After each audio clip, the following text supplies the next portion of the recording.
In this problem, we are given two strings, word1 and word2, and we are allowed to perform a series of operations to transform one string into the other.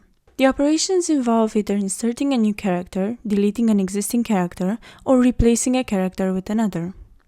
The goal is to determine the minimum number of such operations needed to convert word1 into word2. The approach used to solve this problem relies on dynamic programming, a method that breaks down a larger problem into smaller, more manageable subproblems. These subproblems are solved iteratively, and their results are stored in a 2D matrix.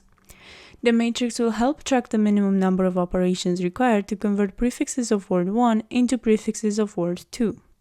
To begin, we define a 2D matrix called operation matrix.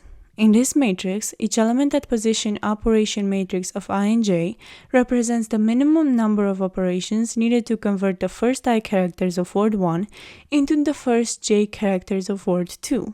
By populating this matrix, we can gradually solve the overall problem. A key point to note is that if one of the strings is empty, the only viable operations are either insertions or deletions. For instance, if we are trying to convert the first I characters of word1 into an empty string, the only way to achieve this is by deleting all the characters from word1. Similarly, if we are transforming an empty string into the first j characters of word2, we can only insert all the characters from word2 into the empty string.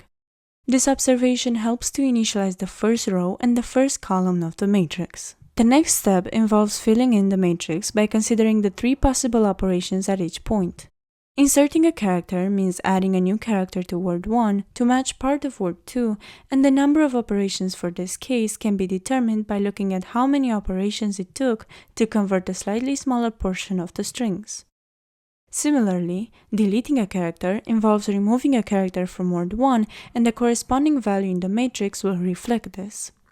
The replace operation is slightly different because it involves changing one character of word1 to match word2. The cost for each of these operations is constant, always one operation, but the overall number of operations depends on how many transformations have already been made in previous steps. A special case arises when the characters at the current positions in both strings are already the same. In this situation, no additional operations are needed for the current pair of characters, and we can simply carry forward the number of operations from the previous step without adding any new ones. By following this approach, we can systematically fill in the matrix, starting from the smallest subproblems and working up to the full strings.